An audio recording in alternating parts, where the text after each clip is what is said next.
नमस्ते बच्चों, आप सभी का स्वागत है।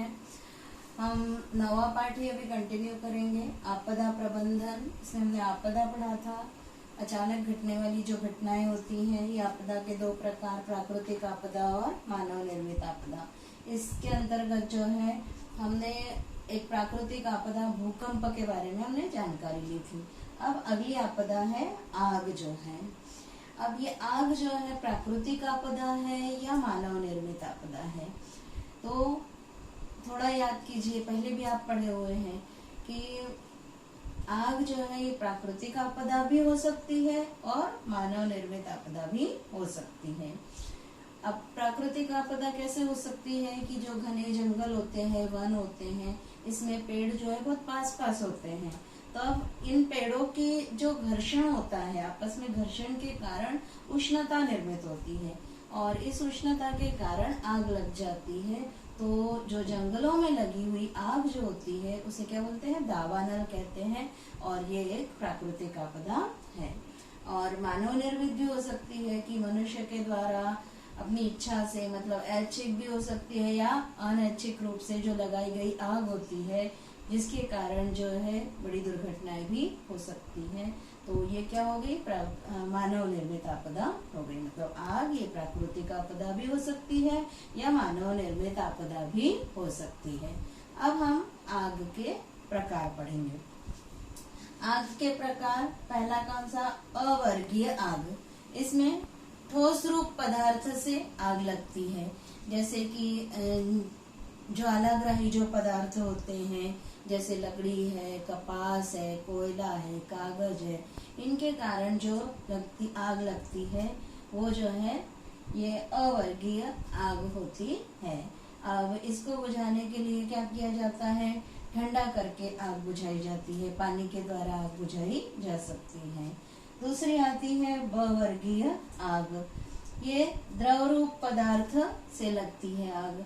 तो ये द्रव रूप पदार्थ से लगने वाली आग जो है बवर्गीय आग के प्रकार में आती है। इसमें भी ज्वालाग्राही द्रव पदार्थ जो होते हैं, जैसे पेट्रोल है, डीजल है, मिट्टी का तेल है, वार्निश है, फिर रसोई घर के जो हमारे तेल उपयोग में लाते हैं, रंग है, ये सारे जो है ज्वालाग्राही पदार्थ होते हैं, द्रव पदार्थ होते हैं। ये पदार्थ सारे पानी की अपेक्षा हल्के होते हैं और इसलिए जो है झाग वाले अग्निशामक द्वारा जो है इस आग को बुझाया जा सकता है। तीसरा आता है कवर्गीय आग। इसमें गैस रूप पदार्थ से आग लगती है।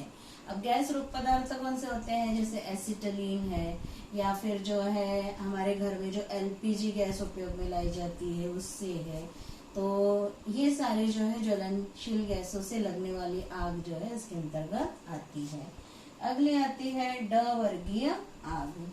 इसमें रासायनिक पदार्थों के द्वारा आग लगती है, जैसे ज्वलनशील जो धातु से लगने वाली आग जो होती है, जैसे सोडियम है, पोटेशियम है, कैल्शियम धातु जो होती है, ये सब जो है सामान्य तापमान पर पानी के साथ भी क्रिया करती है और ऊष्मा निर्मित होती है इससे, जिसके कारण जो है आग लग सकती है। फिर मैग्नीशियम, एल्यूमिनियम और जिंक, ये तीन धातुएं जो होती हैं उच्च तापमान पर पानी के साथ क्रिया करती है और ऊष्मा का निर्माण होता है। मतलब जब पानी के साथ ये संयोग करती है तो एक प्रकार से विस्फोट होता है और उससे आग लग सकती है। इसके बाद आता है ई वर्गीय आग। तो ये इलेक्ट्रिकल सामान जो होता है उससे आग लग सकती है। फिटिंग के जो इलेक्ट्रिकल फिटिंग के साधन होते हैं उनसे जो आग लगती है वो जो है इसके ड वर्गीय आग के अंतर्गत आती है। अब इसको बुझाने के लिए जो है कार्बन डाइऑक्साइड गैस का उपयोग किया जाता है। अब कभी भी जो है इलेक्ट्रिक से लगने वाली आग जो होती है उस पर कभी भी पानी डालना नहीं चाहिए। अगर पानी डालते हैं तो क्या होता है? पानी उस विद्युत का सुचालक बन जाता है और उस पानी के कारण आग बुझने की बजाय जो है और तेजी से फैलती है और चारों तरफ करंट फैल जाता है ना।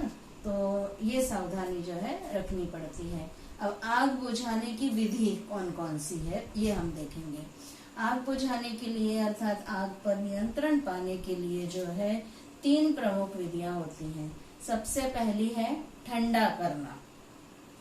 ठंडा करना मतलब आग बुझाने के लिए पानी का उपयोग किया जा सकता है, और आग पर काबू पाने के लिए पानी डालने पर ठंडक निर्मित होती है और आग पर नियंत्रण करना संभव होता है।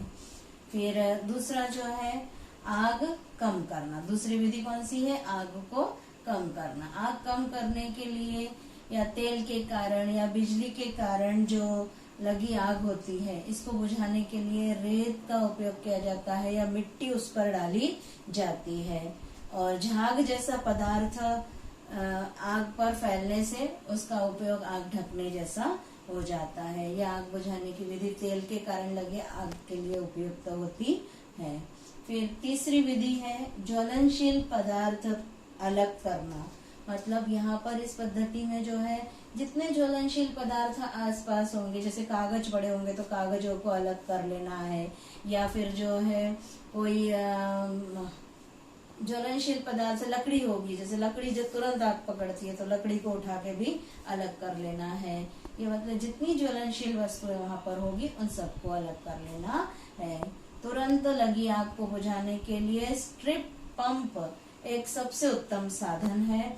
इस पंप की सहायता से सभी ओर से पानी मारकर आग बुझा सकते हैं। क्या है? स्ट्रिरप पंप, जिसके द्वारा आग बुझाई जा सकती है। पानी मार दिया जाता है चारों तरफ और आग बुझ जाती है। ये तो हो गए आपके आग बुझाने की विधियां। इसके बाद हम देखेंगे सावधानी और सुरक्षात्मक उपाय।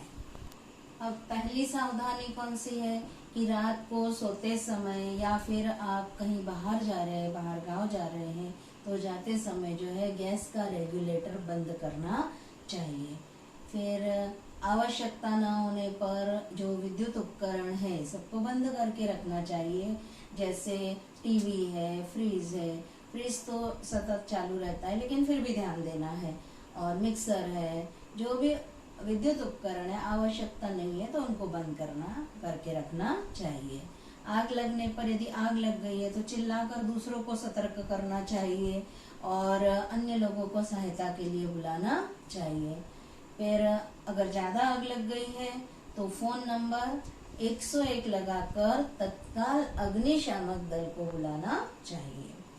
फिर अगर आग से जले हुए लोग हैं या फिर आग से कोई व्यक्ति घायल हो गया है तो उसको तुरंत जो है आरामदायक स्थिति में बिठाना है। प्रथमोपचार देकर जो है तत्काल डॉक्टर को बुलाना चाहिए।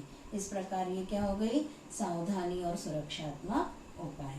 तो आज हमने कौन सी आपदा पढ़ी?